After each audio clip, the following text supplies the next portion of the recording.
Dear students, welcome back to my channel GPS online education. आज हम आप सभी को पढ़ाएंगे रूल नंबर 7। तो यदि आपने स्टार्टिंग के रूल्स को नहीं देखा है तो पहले उन रूल्स को समझिए, उसके बाद रूल नंबर 7 आपको अच्छी तरह से समझ में आएगा। तो चलिए रूल नंबर 7 देखते हैं। रूल नंबर 7 क्या है? रूल नंबर 7 है, जब कोई वस्तु दो नर या नारी के साझे की होती है तो एस बाद वाले नाउन में लगाते हैं। जब कोई वस्तु दो नर या नारी से मतलब मेल या फीमेल, या तो दोनों वस्तु जो है एक फीमेल की हो, दो फीमेल की, जैसे मान लो सीता की और गीता की, या फिर एक मेल हो एक फीमेल हो, दोनों की जो वस्तुएं हो वो साझे की हो, एक ही चीज़ हो दोनों लोगों पे, तो क्या होता है, एस बाद वाले नाउन में लगाते हैं। जैसे एग्जाम्पल से सही समझ में आएगा, एग्जाम्पल से देखते हैं। फर्स्ट एग्जाम्पल है, Gita and Sita's school is very far. इसमें क्या है, गीता और सीता का स्कूल, जो गीता और सीता का स्कूल है वो दोनों के स्कूल एक ही हैं, और क्या है, दोनों के स्कूल दूर हैं। तो Gita and Sita's school is very far, तो हमने क्या किया, जो एपोस्ट्रॉफी एस है उसको हमने क्या किया, बाद वाले नाउन में ऐड किया है। Gita and Sita's school is very far. और सेकेंड एग्जाम्पल है, Riya and Siya slate is made of tin. Riya and Siya slate is made of tin. तो इसमें भी क्या दिख रहा है कि रिया और सिया दोनों की स्लेट एक ही है, जो कि टिन से बनी हुई है। तो जब दोनों की मेल हो और फीमेल हो, चाहे मेल दोनों हो चाहे फीमेल दोनों हो, चाहे एक मेल हो चाहे एक फीमेल हो, जब दोनों की वस्तु साझे की होती है तो जो एपोस्ट्रॉफी एस का यूज करते हैं वो बाद वाले नाउन्स में करते हैं। बाद वाला जो नाउन होता है उसमें एपोस्ट्रॉफी एस का यूज करते हैं। तो इन दोनों एग्जाम्पल में ऐसा ही हुआ है, Gita and Sita's school is very far, Riya and Siya's slate is made of tin. ये दोनों एग्जाम्पल बिल्कुल ठीक हैं। रूल नंबर 8 देखते हैं। रूल नंबर 8 में क्या है कि जब दो व्यक्तियों की अलग अलग चीज़ है, दो व्यक्ति हैं उनकी क्या है, चीज़ जो है वो अलग अलग है, तो एस प्रत्येक के बाद आएगा। अभी क्या पढ़ा था कि जब दोनों की चीज़ एक ही हो तो जो एस अपोस्ट्रॉफी एस होता है वो बाद वाले नाउन में आता है। अब रूल नंबर 8 में क्या दे रखा है कि जब चीज़ें अलग अलग लोगों की हों, मतलब दो नाउन है, दोनों की चीज़ें अलग अलग, मान लो गीता की चीज़ है एक सीता की चीज़ है, तो इसके लिए क्या करेंगे, दोनों नाउन में ही अपोस्ट्रॉफी एस का यूज करेंगे। तो इसको एग्जाम्पल से देखते हैं। फर्स्ट एग्जाम्पल है, Gita's and Sita's books are very costly. अब इसमें क्या है, गीताज एंड सीताज बुक्स मतलब गीता की भी किताब है और सीता की भी किताब, दोनों की किताब क्या है, अलग अलग हैं। तो गीता एंड सीताज बुक्स क्या हो गई, वेरी कॉस्टली। गीता की भी जो किताब है वो बहुत महंगी है, और सीता की भी किताबें हैं वो बहुत महंगी हैं। सेकेंड एग्जाम्पल है, Keats and Shelley's poems are very interesting. ये जो कीट्स की पोएम्स हैं और जो सैलीज की पोएम्स हैं वो दोनों ही बहुत इंटरेस्टिंग हैं।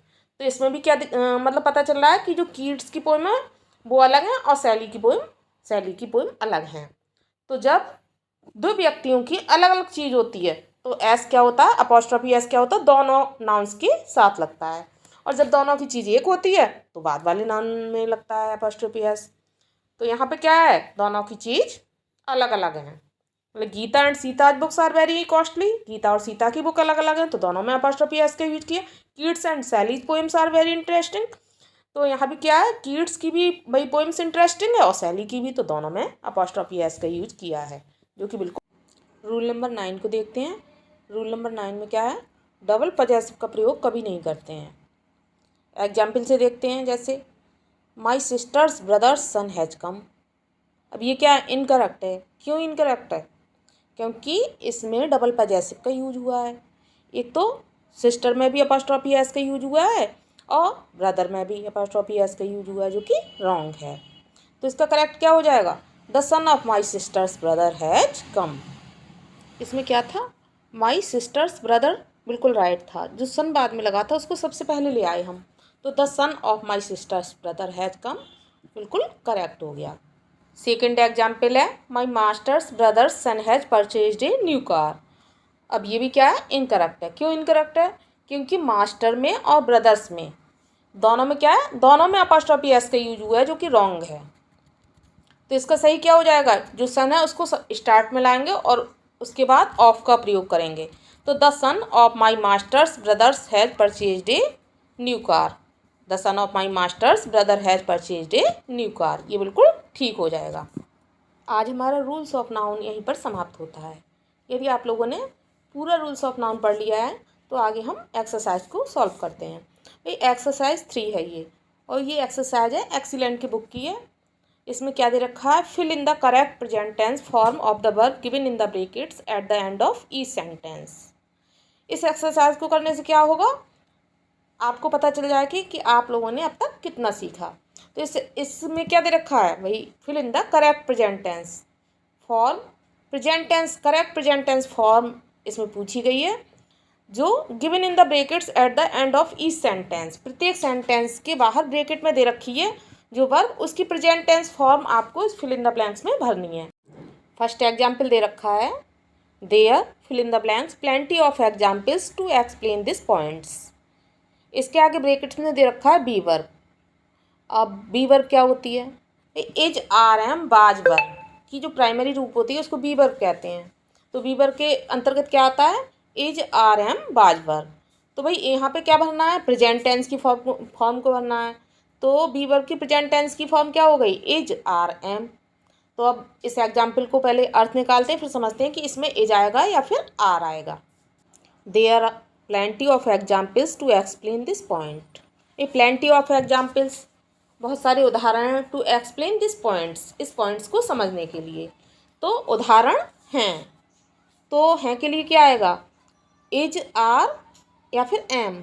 क्या आएगा यहाँ पे, आर, क्योंकि यहाँ पर एग्जाम्पल्स दे रखा है तो बी की जो प्रेजेंट टेंस की फॉर्म है वो आर यहाँ पर यूज होगी, ना कि इज। तो फर्स्ट एग्जाम्पल में क्या आएगा, आर। अब सेकेंड एग्जाम्पल दे रखा है, नो न्यूज, फिर fill in the blanks good news, कोई भी न्यूज अच्छी नहीं है। इसके आगे ब्रैकेट में वर्ब दे रखी है बी, जो कि इज आर एम बाज वर्ब की प्राइमरी वर्ब है। अब हमें बी की कौन सी फॉर्म भरनी है, present form. No news fill in the blanks good news. तो आप लोगों ने रूल्स ऑफ नाउन के अंतर्गत पढ़ा है कि जैसे फिजिक्स है, न्यूज है, मैथमेटिक्स है, तो ये क्या है, देखने में तो नाउन प्लूरल लगते हैं लेकिन इनका प्रयोग सिंगुलर नंबर में होता है, तथा इनके साथ जो वर्ब आती है वो भी सिंगुलर आती है। तो इसमें क्या भरा जाएगा, no news is good news, ये सही हो जाएगा। थर्ड है measles fill in the blanks a disease, और आगे ब्रैकेट में दे रखा है बी। तो हमें बी की क्या भरनी है, प्रेजेंट टेंस की फॉर्म भरनी है। बी की प्रेजेंट टेंस की फॉर्म क्या होती है, इज आर एम। अब मीजल्स को देखते हैं। मीजल्स ये क्या है, बीमारी का नाम है, मीजल्स है, मम्प्स है, ये क्या होते हैं, देखने में तो प्लूरल लगते हैं लेकिन ये सिंगुलर नंबर में प्रयुक्त होते हैं। तो इनके साथ कैसी वर्ब आएगी, सिंगुलर ही वर्ब आएगी। तो क्या आएगा, measles is a disease. Measles जो है एक बीमारी है। मीजल्स किसकी बीमारी होती है, मीजल्स किसको बोलते हैं, खसरा को। खसरा एक डिजीज है। ये बिल्कुल ठीक हो गया। फोर्थ नंबर है, this pair of trousers fill in the blanks me 60 rupees. अब आगे ब्रैकेट में क्या दे रखा है, कॉस्ट। तो यहाँ पे क्या आएगी, कॉस्ट की प्रेजेंट टेंस की फॉर्म आएगी। अब दिस पेयर ऑफ ट्राउजर्स, वैसे आपने रूल में पढ़ रखा है कि जो ट्राउजर्स होता है, स्पेक्टिकल्स होता है, सीजर्स होता है, इनके दो पार्ट होते हैं। दो पार्ट होते हैं तो इनके साथ वर्ब क्या आती है, प्लूरल आती है हमेशा।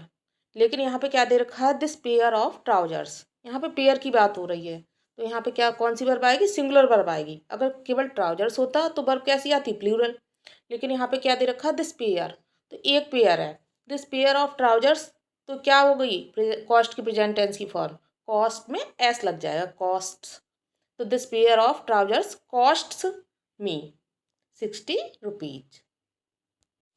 5 नंबर पे दे रखा है सी फिल इन द ब्लैंक्स अस्बूल, और आगे ब्रैकेट में क्या दे रखा है, गिव। तो हमें गिव की प्रेजेंट टेंस की फॉर्म भरनी है। तो सीप से आपको पता चल रहा है भाई प्लूरल है सिंगुलर, भाई सीप है, डियर है, स्वाइन है, ये कुछ नाउन्स ऐसे होते हैं जिनका सिंगुलर और प्लूरल में समान रूप होता है। अब यहाँ पर पता तो चल नहीं रहा कि भाई सीप सिंगुलर है या प्लूरल है। अगर यहाँ पर प्लूरल का इंडिकेशन दे रखा हो, तो मान लो मैनी वगैरह दे रखा होता तो हम क्या करते, प्लूरल वर्ब भरते।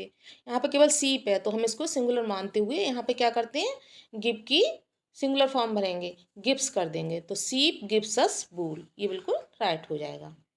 नेक्स्ट एग्जाम्पल है 6, where fill in the blanks the scissors. यहाँ भी आगे ब्रैकेट में क्या दे रखा है, बी। तो हमें बी की प्रेजेंट टेंस की फॉर्म भरनी है। यहाँ पर बी की प्रेजेंट टेंस की फॉर्म कौन कौन सी होती है? Is, are, am. अब सीजर्स दे रखा है तो सीजर्स है, ट्राउजर्स है, स्पेक्टिकल्स है, इनके साथ प्लूरल वर्ब आती है। तो यहाँ पर क्या आएगा? Where are the scissors. Where are the scissors, यहाँ के फिल इन द ब्लैंक्स में क्या भरा जाएगा? आ। नेक्स्ट दे रखा है Kashmir fill in the blanks a large number of tourist every year. तो यहाँ पे क्या ब्रैकेट में क्या दे रखी है? अट्रैक्ट। अब कश्मीर के साथ क्या आएगी भाई? सिंगुलर फॉर्म ही तो आएगी। तो अट्रैक्ट की में क्या हो जाएगा? एस लग जाएगी, क्योंकि प्रेजेंट टेंस की सिंगुलर फॉर्म क्या होती है? अट्रैक्ट में ऐसी तो लगा देंगे, प्लूरल होता तो अट्रैक्ट आ जाती। लेकिन यहाँ पे क्या लगना है? कश्मीर के साथ सिंगुलर फॉर्म लगनी है वर्ब की, तो अट्रैक्ट में एस लगा के इसका यूज कर लेंगे। तो Kashmir attracts a large number of tourist every year. 8 number पे क्या दे रखा है? 3 dozen oranges fill in the blanks bought for the children. तो यहाँ आगे ब्रैकेट में क्या दे रखी है? बी। तो बी की हमें प्रेजेंट टेंस की फॉर्म भरनी है। इज, आर, एम में से कोई एक आएगी। तो यहाँ पे क्या दे रखा है? 3 डजन ऑरेंजेज। तो भाई ऑरेंजेस से पता चल रहा है यहाँ पे कौन सी आएगी? प्लूरल वर्ब आएगी।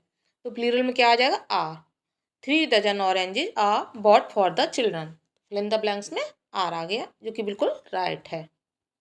9 नंबर पे क्या दे रखा है? The police fill in the blanks not made any arrest. आगे ब्रैकेट में दे रखा है हैज। अब आप लोगों को पता होना चाहिए जो पुलिस है, जैसे पीपल है, कैटल है, पोल्ट्री है, पुलिस, मिलिट्री, जेंट्री, इन सब के साथ क्या आती है? प्लूरल वर्ब आती है। Police, people, cattle, poultry, police, military, gentry. याद रखना इनके साथ क्या आती है? प्लूरल ही वर्ब आती है। तो हैज का प्लूरल क्या हो जाएगा? हैव। हैज है तो प्रेजेंट टेंस की, लेकिन पुलिस के साथ क्या आती है? प्लूरल आएगी। तो the police have not made any arrest. Police ने किसी को गिरफ्तार नहीं किया है। 10 नंबर है politics fill in the blanks a profession nowadays. आगे ब्रैकेट में क्या दे रखा है? Be verb. तो बी क्या है? एज, आर, एम की प्राइमरी वर्ब है। एज, आर, एम इसके प्रेजेंट में आता है। तो यहाँ पर प्रेजेंट टेंस की फॉर्म भरनी है। और पॉलिटिक्स के साथ क्या आता है? सिंगुलर वर्ब आती है। तो यहाँ पे हमें क्या यहाँ पर क्या आएगा? Is. Politics is a profession nowadays. राजनीति आजकल एक पैसा है या फिर व्यवसाय है। तो यहाँ पे क्या सही आ जाएगा? Is. Politics is a profession nowadays, ये बिल्कुल राइट हो जाएगा। आज का वीडियो यहीं समाप्त करते हैं। यदि आप लोगों को इसका सॉल्यूशन चाहिए तो आपको नेक्स्ट वीडियो में मिलेगा। यदि वीडियो पसंद आई हो तो चैनल को लाइक करें, सब्सक्राइब करें और नीचे कमेंट बॉक्स में